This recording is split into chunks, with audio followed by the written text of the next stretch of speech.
get started. First of all, thank you all for being here. It's very important that we all become informed about this very important issue. I'm glad to see some new faces. This is this is the last community meeting. I'm glad to see some new faces. So I'll start with some introductions. We developed a levy committee early on in the process here, and I am one of the co-chairmen. My name is Hugo Barajas, and here are the co-chairmen. We have Mr. Rick Stidham. Say hi, Rick. Hello, my name is Hello. And then my sister Josie Marchena, and then my wife Dana is also one of the chairmen. So we believe in this process. We think it works. So this is why we all volunteered our time to do this. Unfortunately, tonight our superintendent Troy Armstrong can't be here. He is in the midst of a family emergency, so he can't be here. But we have somebody who's just as capable to answer some of these questions, and that's Mr. Dave Fleming. He's our treasurer. He will be playing Troy tonight and he'll try to do just as well as Troy. I'm sure he'll be just fine. So this is an informational meeting. We just want to get all that information out to you guys, so when you go to the polls, if you haven't already done so next week, you'll be very informed. And we're going to do a lot of these questions that are in this frequently asked question sheet that was up on the front there. Does anybody not have one of those? Because we're going to go right off of those. Mr. Freese, they're going to get one to you if you don't have one. Okay. So we'll get started with number one. Is really the bottom line question everybody wants to know. Why do we even need this levy? What is the process that got us to this point? Dave? So good evening, and thanks again to everyone for coming. Just to make it clear, this district is fortunate to have the best administrative team in the state of Ohio working for them. And their leader, Troy Armstrong, is one of the best superintendents in the state of Ohio. I cannot hold a candle to that man, but I will do my best. There are many reasons why this levy is needed. To start with, since 2016, the district has lost a little over $1 million in funding. About $500,000 of that was lost in this year. Governor Mike DeWine put in the last biennium student success and wellness funds, and the district received about $800,000 last school year for that funding, and this year we lost almost $500,000 of that funding. So that's just one example of part of our lost funding that we've had to absorb. We haven't received any additional funding from the community since 2011. The district has not gone out for a levy in 10 years. And in addition to that, one of the sheets that you've got that's back on the back table is this chart here. And that shows our local funding that is received by the schools from you folks, our local taxpayers. We are currently funded at the lowest level in the NWAL. The average is $6,666 per student of local tax revenue, and we receive around $3,500. And that's just not sustainable. We've been at that lowest level for the last at least 10 years. So it just makes it really hard to make ends meet. And the district and our Board of Education has done a great job doing that over the last 10 years, but we've just come to a point where we can't continue to provide the exceptional level of service at that funding level. And then, as everybody knows, I think everyone's probably going through this right now, costs are going up rather rapidly. One of the things that I'll talk about this later when I talk about unfunded mandates, our special education costs are just skyrocketing year after year after year. I think that's about it, Hugo. And please, if anybody has any questions, don't hesitate to stop me. You're not going to bother me. Just stop and ask whatever you like, whenever. So while you're here, Dave, What percentage of the operating budget is for staff, wages, and for benefits? So, as most of you probably know, wages have been a kind of an interesting topic here lately in Wauseon, and I don't really understand it. I get a publication every morning from Columbus. It's from Hannah News, and I read it pretty much every day. I just kind of breeze through it and look for topics. It gives me all the information on all the unfunded mandates that are coming around the bend for us to deal with. But one of the articles today caught my attention, and it was headlined, "National Survey Finds Violence Threats Have Many Teachers Thinking of Quitting." And the survey that they just finished, this was hot off the press this morning, 49% of all teachers said that if they could leave the profession today, they would do so. I've got a daughter-in-law who's a teacher. She's an excellent teacher. She's been teaching for 15 years. If she could go today, she would go. So I don't really get why people think that teachers are a problem, but they seem to feel that way. Just to give a little perspective, in 2021, our personnel expense, this is payroll and benefits, made up 70.82% of our operating budget. Archibald is 76.83. Bryan, 78.02. Evergreen, 70.42. Liberty Center, 75.19. Patrick Henry, 61.43. I want to come back to that one. Ike Delta York, 78.35. And Swanton, 68.4%. Yes, sir. When you mentioned the teachers that wanted to quit because of the violence or whatever, is that from big city schools or? That's across the United States, is what this survey. I pulled it down this morning. It was 37 pages, so I didn't print it. And then I went back to try to get it so I'd have it for tonight, but I couldn't access it. But It seems like most of the violence is in the big inner cities, so I was just wondering if that's where most of that is from. I would say if you contact the folks in Michigan, they would agree with that. The school shooting in Michigan, I don't think that was a major metro market. I can't remember what exactly the name of that school was, but it was a decent sized school, but it wasn't a major metro market. Jessica, do you know? It was Oakland. Okay, that's right, Oakland schools. Yeah. So there's a lot of forms. Social media could be one form, and I know that my daughter-in-law deals with angry parents quite often and that type of thing. So I think that's part of what they were referring to. So just many, many types of violence. So if this levy had already been passed in 2021, our payroll and benefit expense as a percentage of our operating budget would only be 60.01%. So most of these other districts are all well above and into the 70% range. They're into 70, 80%. But if we had this levy passed and we were funding our schools in more in line with the other schools in the area, our payroll percentage would only be 60%.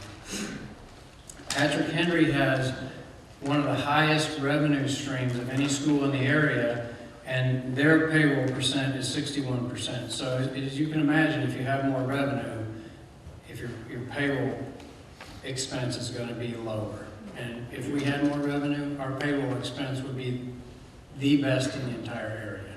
So pay is not a problem in Wauseon schools. I have another question. Yes, sir. If this levy gets passed, are we going to bring back some of the classes or programs like Like shop classes? shop class and stuff like that? We would love to do that. The projections for this levy are currently that it's just going to help us maintain status quo. So we're not going to improve it anything that way? We're going to try, but it's not going to give us a windfall. We won't receive the first bit of money until So this will start January 1, 2023, and in the 2023 school year, we'll only receive approximately $225,000 from this levy. And in the following year, we'll receive $2.7 million. This levy is projected to generate $3.8 million a year. But it'll take from today 2 years before we see that anywhere near that $3.8 million. So we're just going to be trying to maintain for the next 2 years. But is that the goal eventually, if we don't have that? Yeah, I know it is. Our working force is really hampered by that. When kids come in, they don't know crap. Yeah. Just Yeah. like it is.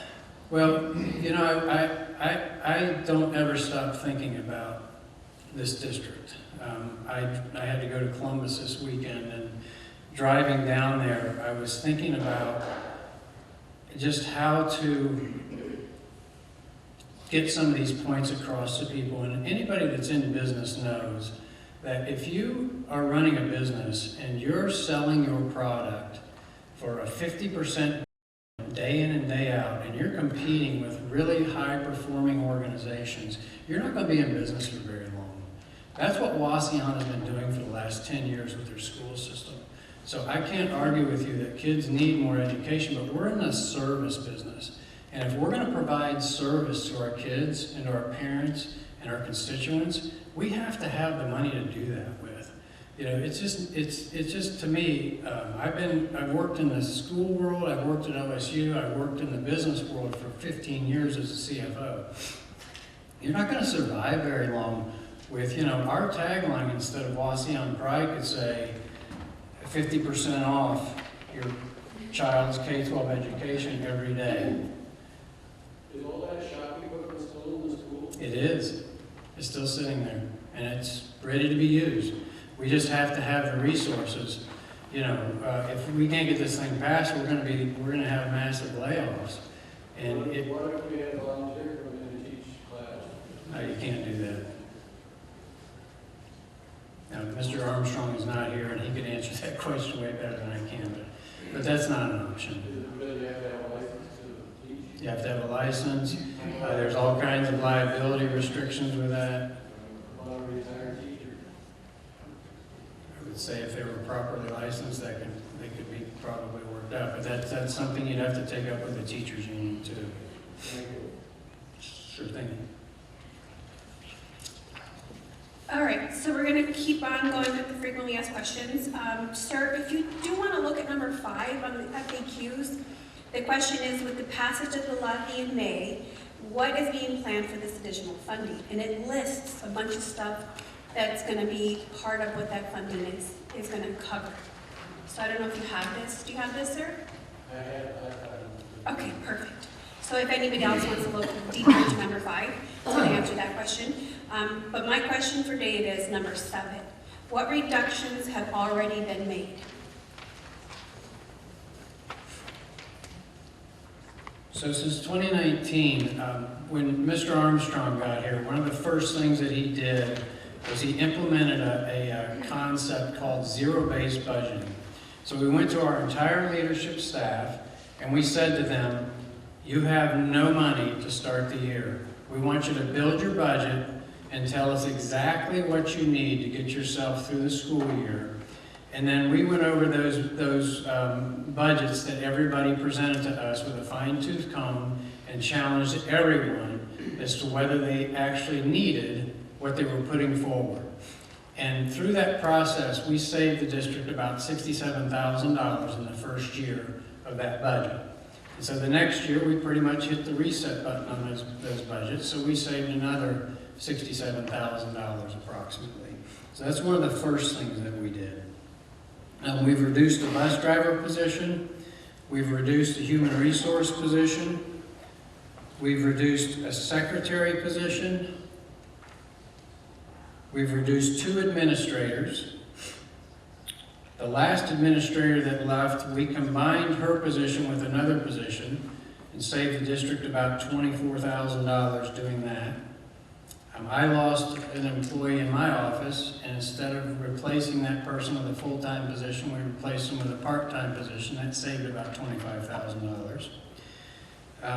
We pulled our preschool in from the ESC, and we're now running the preschool on our own. That saved the district about $50,000. Thank you, Blake. The bus drivers this year, for their negotiated agreement, negotiated a 0% pay increase. And the Wauseon Education Association, our teachers union, had a reduction to their pay increase for last year by 1%. And they've also returned quite a bit of financial incentives back to the district. Many of them return their personal days. God help me, you guys, what am I forgetting? It's more than just that. Sick days. Oh, sick days also. So they've made a lot of sacrifices as well.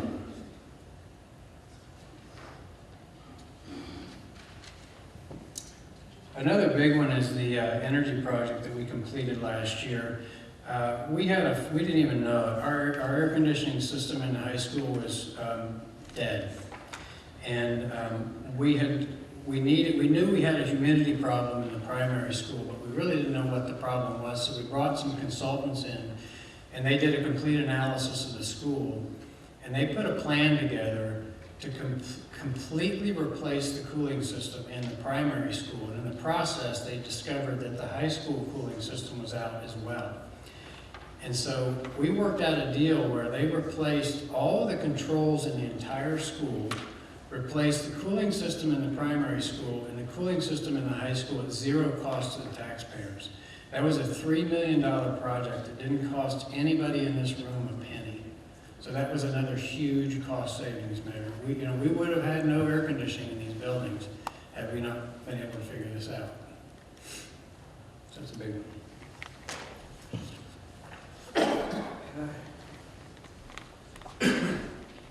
Yeah, so as I'm going through town and going through my daily routine, I hear questions out and about.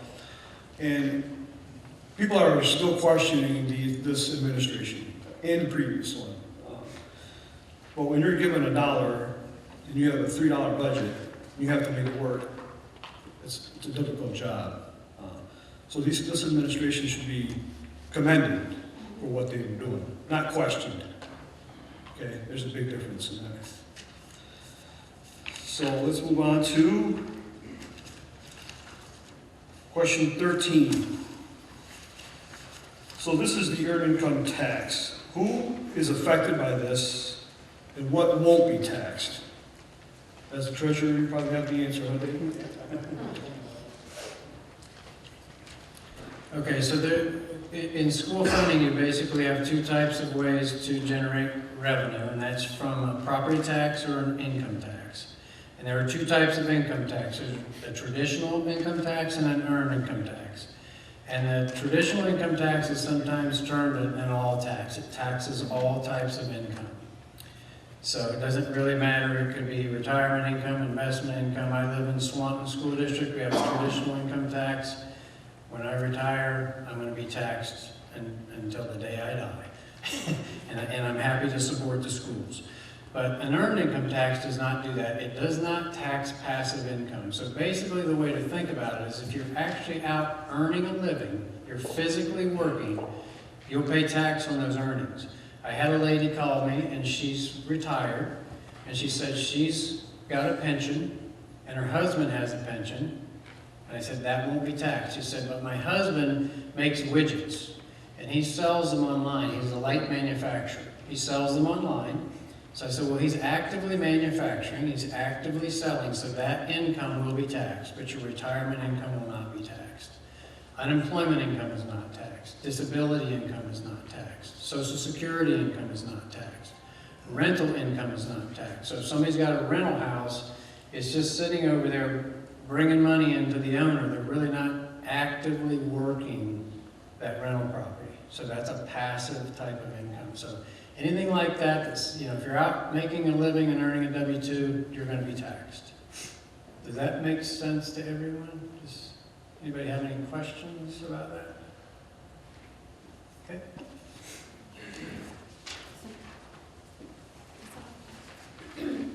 All right, thanks, Dave. Let's keep rolling. All right, so, let's see. All right, here we go. Number 33. What are examples of unfunded mandates placed upon the district? Okay, so this is it's a much bigger list than I have time to cover, but, you know, we are saddled with a lot of mandates that come down from the state of Ohio. Oh, thank you. And, you know, people think somehow we can just say no to these, and we really can't. We don't have any choice. We'll lose even more funding if we don't maintain these mandates. One example of this is College Credit Plus.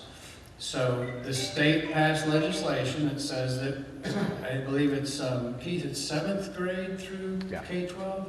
Kids can enroll in college credit courses, and the district is responsible to pay their tuition and their books.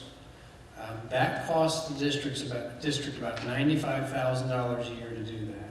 It's a great program. We think it's awesome. We just wish the state of Ohio would fund it and not the taxpayers of Wauseon.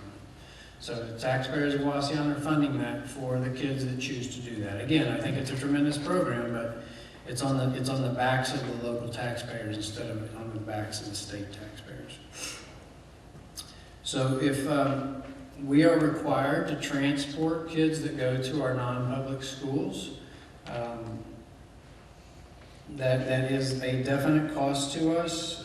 We spend about $811,000 a year on transportation, and a good portion of that is transporting kids to non-public schools. So the parochial schools, for example, if they're within a 30-minute drive of our school building doorstep, we're required to transport them. And oftentimes there may only be 2 or 3 kids that we're transporting on a single bus, but we have to do it. And we have to pay all the fuel, pay the staffing to do it, pay all the benefits, and pay all the repair and maintenance on those buses, and provide the vehicle for them. So that's kind of a big one. With New Horizons or any other school like New Horizons, we have to do something called the Evaluation Teams Report. Our special ed director is in the crowd today, so if somebody needs more information on that, I'll let her explain that. And then we have to do all of the individual education programs for non-public and chartered schools. And again, we're happy to do it, but we have to pay for that out of our treasury for all of these kids. It's a great, you know, they need it, and we're happy to do it, but it is on the backs of the Wauseon taxpayers. We have gifted students that require a certain level of added education, I'll say. And before you can be certified as a gifted teacher, you have to go through professional development, a pretty stringent professional development program. That's an unfunded mandate. We're required to put our teachers through it, but we don't get any compensation for doing so. I believe that our budget for gifted is around, I'm going to say $130,000 a year, and we get $93,000 a year for that. So that's a $30,000 to $40,000 shortfall. Something that's coming down the pipe currently, one of the newest things, is dyslexia training. The state's not even sure how this is going to be handled completely yet, but they are going to mandate that we have to send, isn't it all of our teachers through this dyslexia professional development? And you know, okay, you say, well, yeah, but it's going to cost you X amount of dollars per teacher to get trained. Well, while the teacher's out being trained, we also have to hire a sub to come in and teach the class for them. So that one's kind of a double whammy, and it's going to be huge. It's going to be very expensive. And that one, we don't even know what it's going to cost yet. And it's totally unfunded at this point. It also involves programming, which we don't know the cost of that. So the state is going to approve certain curriculums that we will have to purchase. as I mentioned earlier, our special education population is extremely important. And back in 2011, the state implemented something called maintenance of effort. And so they took our 2011 school year, and that was our baseline year, and they said whatever you spent in 2011, you have to spend at least that much or more in 2012. And so we did that. And then that becomes your new base. So for 2013, you have to spend at least as much or more as you did in 2012. Then that becomes your new base. In 2014, et cetera, et cetera, et cetera. That investment in those kids has grown. And remember, 2011 is the last time we've gotten new money in Wauseon. In 2011, our expense was $1.8 million. Last year, it was $3.6 million. That's a 104% increase in our special education investment. You want to just touch on that there as well? Oh, yeah, thank you. It's not on the list. Another one is if we have a student that becomes incarcerated, we have to pay their expense. There's a daily rate that we have to pay for them to be in that facility that they're in. Where, you know, if they are a Wauseon student, it doesn't matter where they go. Doesn't matter. We have to pay for it. Doesn't matter what they charge. We have to pay for it. I can tell you that last year our budget was around $25,000. It's $50,000 for this year. I budgeted $25,000. It's doubled. So these are the kind of costs that we're getting hit with constantly. And like I said, some of these, all of them, they're educating our kids. They're all important. We don't want to see any of them go, but we have to have the funding to take care of it. Thank you. Thanks, Dave. Are there any other questions? Anyone? Go ahead, Jim. The IEPs for Wauseon, are them funded by the state? So we're a public school then, or, because it says the IEPs programs for non-public and charter schools. Those are not funded. They are not funded for Wauseon. We get special education funding, but I can assure you that the funding that we get is a fraction of what we spend. It's probably about a third of what we spend. The state's working on fixing that. The biennium budget that was just passed, there was a big push. It's called this fair school funding model, and it got implemented. And it's going to take 6 years to fully implement it, but they only passed it for 2. And it cost us a little over, almost $60,000 a day on average to operate. We got $56,000 in that new fair school funding plan. Less than a day's operating. Is that all we have? Dave, can you Yes. explain that a little more? You talked about in the last meeting how some of the other districts received much more from the fair school funding. Yeah, so we had a phone call, I don't know, 4 or 5 months ago from the Auditor of State's office, and they asked us how much we were getting from the fair school funding plan. When I told them, they said, oh gosh, that doesn't make any sense. So she went back and heard her calculator going, and she comes back, she says, oh my gosh, you're right, that's all you're getting. And she said, well, you know, if you were spending more, you would get more. And we just kind of laughed and said, how are we going to spend more? We're in fiscal precaution. We're looking at cutting staff. So there are schools that are getting millions of dollars of additional funding in this school year versus our $56,000. Now, and I'm not talking about great big huge schools. It's schools our size. But the way the funding plan worked is they say Wauseon's doing just fine. But they put us in a fiscal precaution state and are making us go through some extra audits, but they don't want to give us any more money. And I can talk about that too if anybody'd like to know the reason behind, another reason behind why we aren't going to receive a whole lot more money in the next couple of years from the state.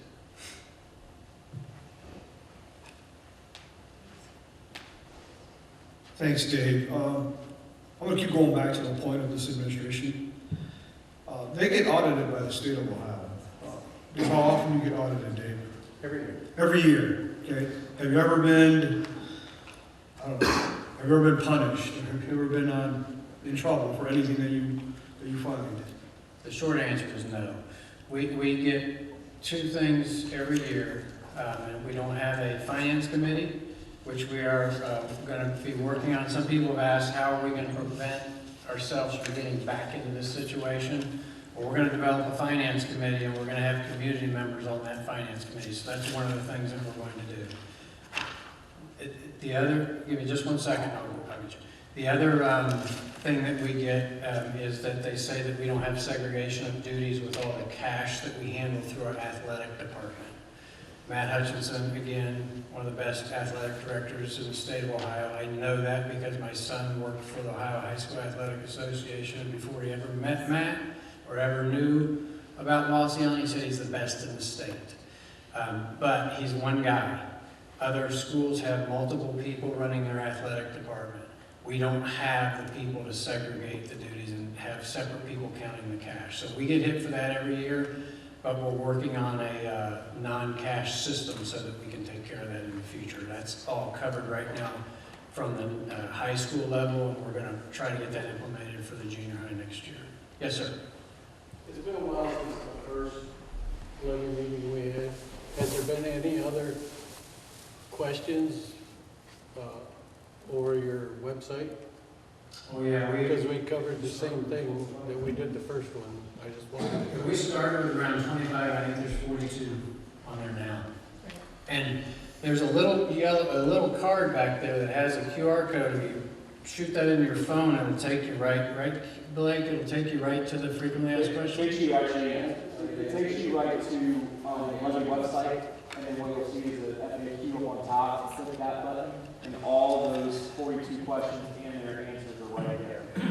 Then if you go to the very bottom, if you have another question additional to what's there, you can go ahead and put your question in, and normally someone within 48 hours will get it answered. And that is the best. Yes, it is. Oh, I have another question. We're going to lose all the club stuff.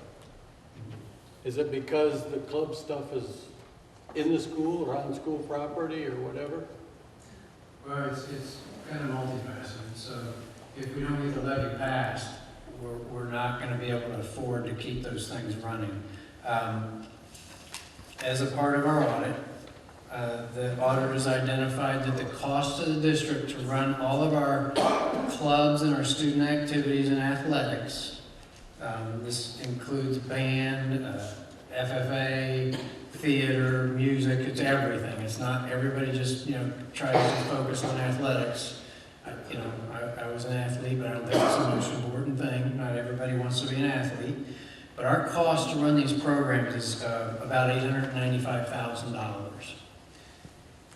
And in many of these meetings, I've heard people talk about the profit that we make on athletics. Our ticket sales for all clubs, sports, and events, the revenue is $256,000. That's a shortfall of $638,000 a year that this district invests in the well-rounded education of our kids. It's going to be a horrible thing to lose that, but that's what it costs the school to run those programs. But it didn't cost the school anything for that program. Single, like all. Because that's not in the school, that's not included in the school property, just what they pay me. If I say, we want to buy a club and not have no pay for me, I would do that. Mr. Armstrong is better suited to answer that question, but that's not an option. First of all, the buildings will be closed at the end of the school day. I know that. We don't enter the pool. Yeah, that's not going to be an option. I don't understand. You have to talk to Mr. Armstrong about that. Yeah, I mean, it's basically based on, number one, saving the salary. So you're bringing up a totally different discussion point. I understand that. And something that, those would probably be some conversations that we would maybe have. But the savings right now that we're looking at is the salaries. Yeah. Yes, ma'am. This is our first meeting. Okay, thank you for coming. I just want to say we are voting for this, so don't judge me for my questions. There's no judgment. Absolutely not. We have 3 children that went through graduated from Wauseon, very good education, enjoyed sports, arts, band. All of them had advanced education, passed their bachelor's, so Congratulations. Wauseon did a great job. I know the dollar per child that you reported is correct, but I also realize that those dollars per child don't equal good performance. I read an article on this 10 years ago. Washington, D.C., our state capital, at that time, was spending more per child on education than any other state, any other community in the United States, with some of the lowest performing scores. So it's not all about the money, it is about the teachers we have and the administration. I work at the hospital, I've been there 37 years. I know exactly what you're talking about, increased expenses, increased supplies. My job, I'm in charge of supplies for the hospital. That's a small way of saying it. I understand about the zero budget. I understand all this information about reporting. You know, you have to report to the state. You have to file your reports. You know, there's somebody that audits you. It's the same thing with the hospital. You answer to another hierarchy. Neither one of them follow GAP rules. It's a different world. Having said that, you answered some of my questions, but I'm assuming every month the school somehow reports to the board your revenue and expenses. I do. And we have been behind on revenue for a long time. Is that correct, or? The first year I was here, we had a $600,000 surplus. That's been 4 years? 5 years. Okay. So that's 5 years a month of reporting that we're not keeping up with our expenses. Actually, it was a surplus. Oh, 5, no, we were in a surplus the year following years. Okay. So, my suggestion would be to pass the levy, of course, but I think you need more experience in your finance department, whether you have to hire an outside agency or someone who's experienced in educational funding. That's a whole different animal. It's something that you really need to look at closely. Spend the money in the finance department, figure out if there's somebody that can help beef up that department and really benefit Wauseon School long term. And the board should be more proactive in, our board at the hospital, we answer the board every month, expenses and revenue, and our budget's been cut. We're on a zero budget now, just like you're saying. It's painful, it hurts. I don't want to see that happen to our children because I believe our teachers do deserve more income. Hopefully that can come for them too, on their salary. My hope is that this will pass and that you keep in mind not to ignore the resources of Wauseon, the human side of it.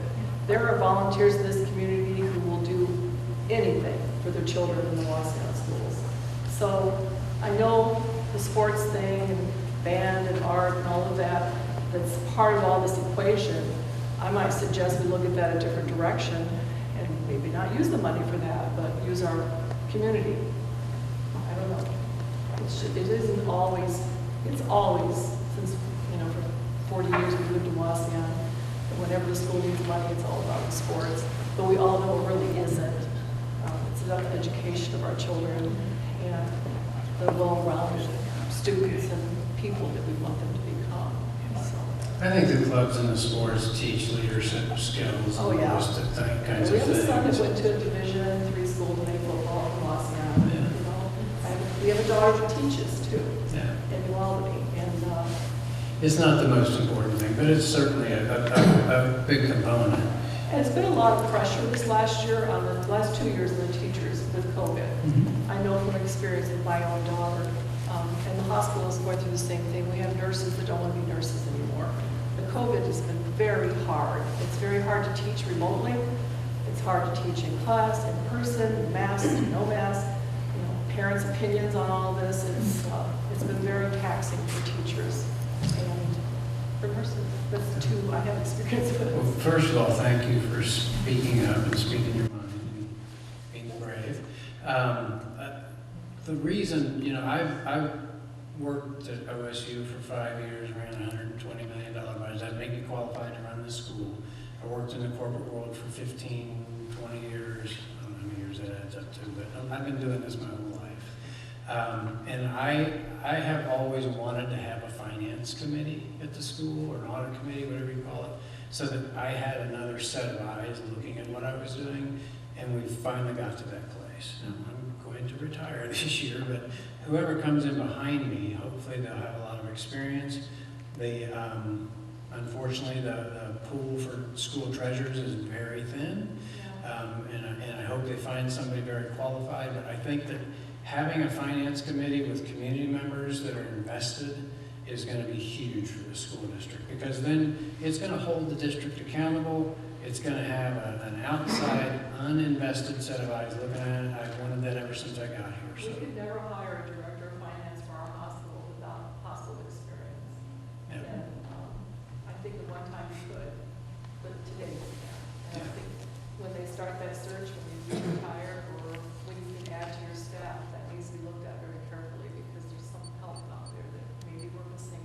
So we've gone in my office, you know, because we're cutting every possible place we can. We've cut out 1.4 FTEs. So. Having a finance committee is not a good idea. Just saying. Oh, you think it's not? No, it's not. You need that investment in that department. Yeah, I agree. So one thing I just want to piggyback on what you said, and those are great comments. I just came off the board in December. I was a board member for 12 years. We were proactively looking where we could cut expenses to the district in a way where it wasn't hurting our number one priority, our kids. And I think we did a very good job of that with some of the cuts, the industrial arts program, the DECA program, and those other ones that were cut along those lines. With the way things were trending, to go back to your question, Chuck, however, they seen the need 6 years ago where we needed to educate students on not just going to college, to go out into the workforce, or to go into the military, or some things like that. So the board is very conscious of that, and they're involved, and I know I'm involved because of my position where I'm at the hardware store, where we work with EDC, the County Economic Development Corporation, with educating the kids on those other areas to get into other than education, because there are a lot of them that do that. So the board was very aware of that and made a decision that we need to do something Maybe other we should than. ask for less earlier than more later. You know, 1.75, $100,000, we're talking almost $2,000 out of your check a year. So I would say any household in Wauseon would have at least that much combined, Right. if not more, if not double, with, what Absolutely. we're doing. So it's a hard, 1.72 is really hard. Well, we had 1.75 is hard, so. We had decided in the spring of 20, we had decided as a board in the spring of 20 that we were going to go into balance with 2% earn. And then 2.5 weeks later, COVID sunk in deep. So that pulled us off the table. We felt it was best at that time to not go to the people and ask for money because of what was going on Have in you the country. explored, will this increase in revenue decrease more funding at the state level? Because I know Evergreen High School was one of the first ones to go with an income tax. That was 15, 20 years ago or longer. And what happened to them, because they did not have a lot of support, financial support, a lot of agricultural business in Evergreen. So they did the income tax, they got a huge influx of money. And 3 years later, the state cut more funding because they increased their revenue. Can that happen anymore? I don't know. I'm not in charge of the Ohio legislature. I don't know. I mean, it was a shock, I would say that they're working on more funding for schools. If they can get this fair schooling funding put in on a permanent basis, Wauseon will benefit from that. You shouldn't, I can't guarantee this, because they just do it 2 years at a time. But you shouldn't see a decline. No, and it's not even going to be here mean, like I said earlier, it's gonna take us almost 2 years before we see the full effect of this thing. The state has some funny ideas about education funding anyway, which I love. They do. We need to write them and call them. Yeah, Bob. Since you guys are talking. Yeah, I know no one has a crystal ball, okay, but we should pass this levy, which I'm pretty confident will. In 3 to 5 years, where are we? After we're gonna put another levy on, and how long do we anticipate that this will take care of this? Well, you're gonna have to wait because we don't have a crystal ball. There will be in 2026, we've got an emergency levy that will be up for renewal. I won't be here, but my personal feeling is this district can't get by without that money. They can't do it today, so they're not gonna be able to do it in 2026. And then we have a facilities levy that's coming off in 2029. That levy was to maintain the buildings that they did when they built the new buildings. Those run for 15 years, and in 2029, the party's over on that one. So the district will have to decide whether they still need that funding. It brings in about $150,000. Pass a lot easier than. What's that? So definitely a renewal pass a lot easier than a new levy. Correct. But I just know what I'm getting at is, okay, in 3 years, are we gonna be, okay, 1.75 is not enough, and we wanna bump it up to 2, 2.25? I would be really surprised if they did that. My hope would be that you could, the district's going to be able to look at maybe a reduction. That would be my hope. Okay, But this- hopefully they have, we look at a forecast and go, okay, here's where we think we're gonna be, and accordingly. Yeah. Again, this levy is it's just gonna maintain us for the next 5 years. So we just have to wait and see in 5 years where the district is. Any other questions?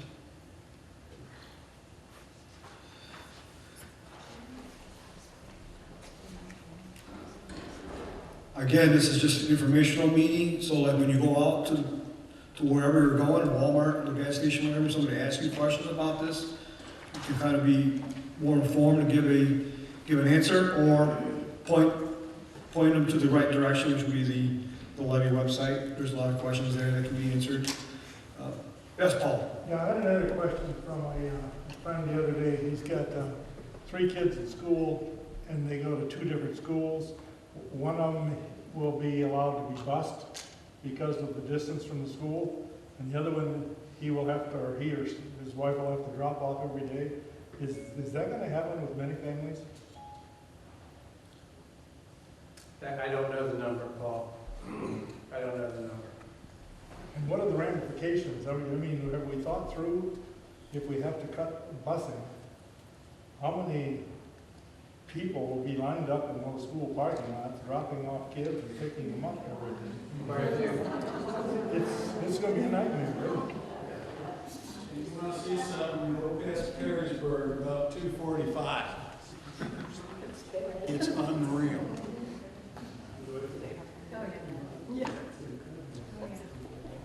So let's get this thing passed. I do have a quick question. Yes. It's not a question on my behalf, I'm trying to put out a rumor mill on Facebook. Yes. I've already voted yes. Thank you, teachers, staff, administration.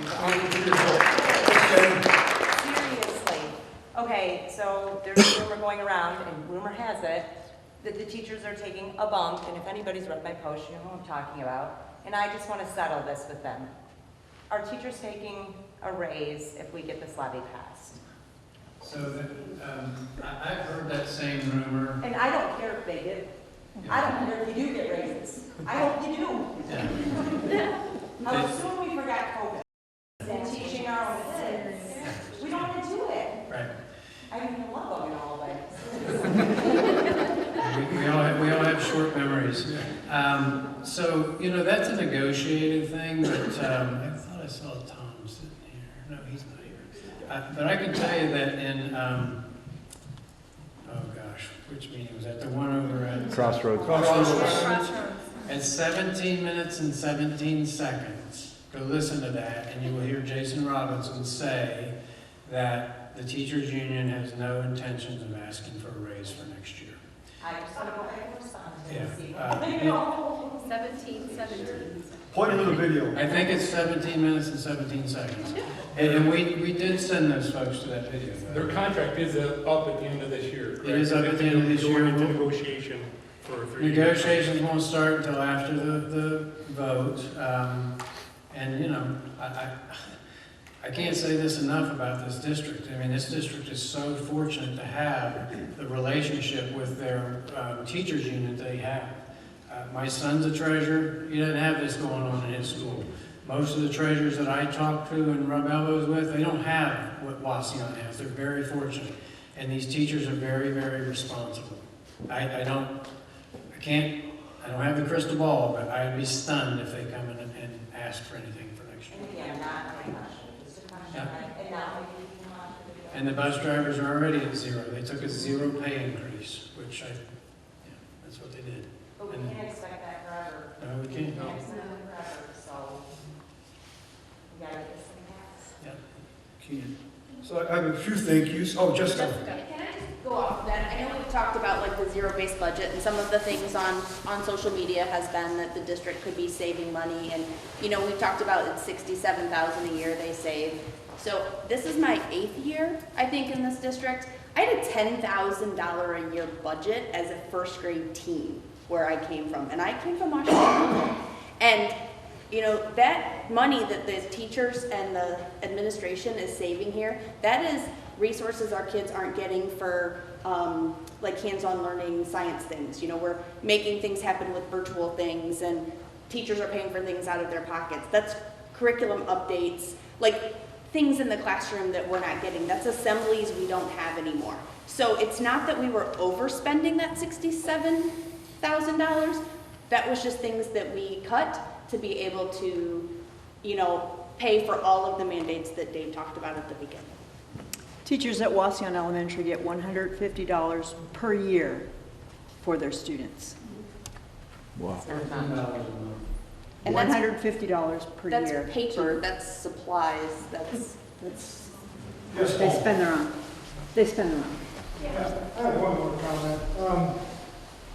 It has to do with teacher salaries and some concern that they're too high. Last night, I went home and Googled the 50 top paying professions in the United States of America that you have to have a college degree for, okay? I couldn't find teaching anywhere in that top 50 professions. So I searched a little further on Quora website, and you really don't want to know. I put it out there on Facebook, my post, for about 3 or 4 hours, where teachers rank. And I really don't want to say that. It's so low. It's between 640 and 760th profession in the United States of America where you have to have a college degree. Can you imagine it's that low? And we've got a lot of professions in Wauseon, Ohio, that people are in the top 50, they're in the top 100, they're in the top 200. Can you imagine me spending that much time trying to find secondary education? I think was the highest at 72,000 or something, and that's about 560th top rated profession where you have to have a college degree in America. And yet we're expecting teachers to give of their time, their talents, their money out of their own pockets, their love to rub my snotty-nosed little kids and grandkids' noses every day, to perform triage on which kids need to have special time spent with them, which kids can survive on their own, which parents need to be called in, and some of the parents are undermining what we're trying to do in the classroom, or not what I'm trying to do. I've never been a teacher in the classroom. I'll tell you this real quick. I came out of Vietnam. It was tough. I went into teacher training at Eastern Michigan University. I went into student teaching in a social studies classroom. Some of the stuff I saw there in 1969, I couldn't take because I just gotten out of Vietnam. And I might have hurt somebody. I might have put somebody up against the wall. You see what I'm saying? So I decided for myself that I could not be a classroom teacher.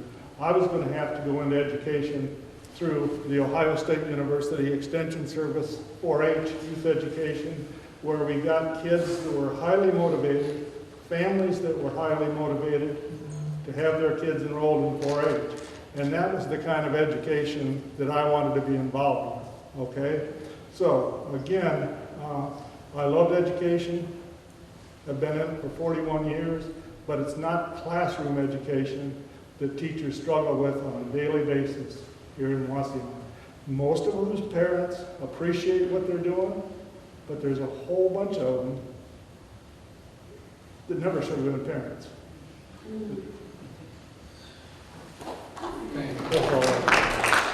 Thank you. Yeah, teacher salaries is definitely not the problem. Yeah.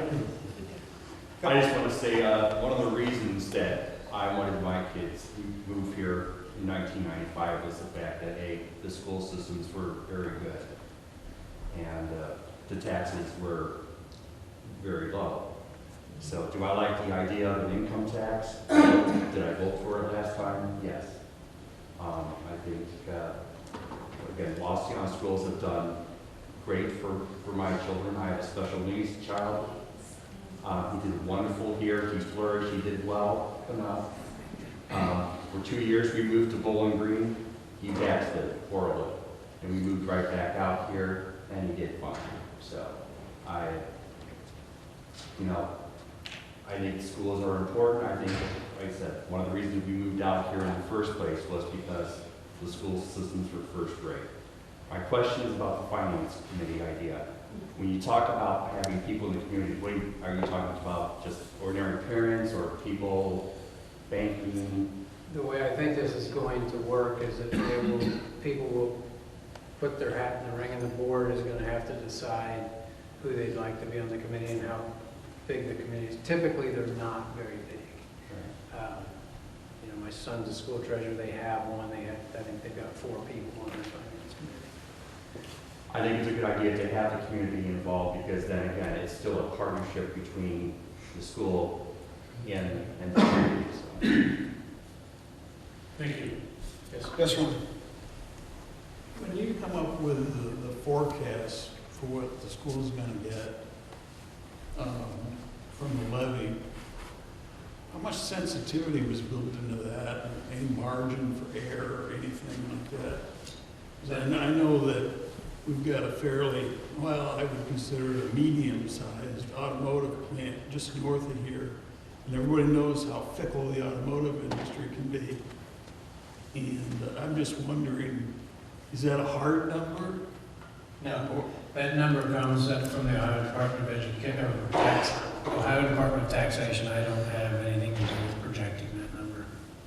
So, Could be less, could be more. you know what I'm saying? It's Yes, just, it could be less, could be more. I think all the schools in the area, when the pandemic hit, everybody was super concerned that because there were so many layoffs, that their revenue from income tax was going to drop significantly. It didn't happen. But that everyone was very, very concerned about that. So it's a moving target. But, typically wages increase in the United States. If that continues, then the hope is that we don't have to keep coming back and asking for more money once we get this passed. But it's a 5-year issue. So in 5 years, it'll have to be revisited. But it's just an estimate by the Ohio Department of Taxation. Yes, sir. Yes, sir. I know a lot of thought is speculation and logistics, but I just happened to be in, I believe it, Subby in Delta Elementary today. God bless you. And eating lunch with some of the teachers, the distress on behavior issues, and also working with some folks in Defiance schools on behavior issues in school, and these challenges are increasing. I sit with educators and coaches in an alumni meeting over at Bowling Green State University, which is a prominent teaching school as well, education. And coaches and educators were discussing, what are we going to do? The challenges of behavior and the change of thinking in parents and society is going to become greater and greater challenge on our educators and school systems. I want to say this, when we're thinking about options of volunteers, cutting costs, all those kind of things, what are some of those challenges going to be like in an atmosphere where we know we don't have resources and facilities for better programs and budgets for those kind of things? I'm gonna tell you, when I got home today, and I think most people know me, I kind of like kids. There were some great challenges in those classrooms. And I think it's something that we need to think about long term. And I realize, you speculate what it's going to be like. Imagine, as each generation goes on, what the challenges of crime is going to be, what some of the challenges of behavior issues and stuff. All you have to do, I lived in Dallas 7 years, and you looked at DISD in the 90s, and the crime rate and everything for lack of funding and all those kinds of school. Like, I was at a Rangers game, and one of the Yankees jaunted to one of the fans who, made a comment to him. He goes, "Nice school system." So those challenges increase with atmosphere and environment. And it's something to think about if you've got friends saying, "Hey, how much is busing? How much is sports?" And it's a question about, how much is the future generation worth in investing in? So I just want to throw that out there today because of those conversations with educators over the stress of behavior problems. Thanks, Vic. If you haven't voted already, please do so. Vote early. So, thanks for coming. Thank you.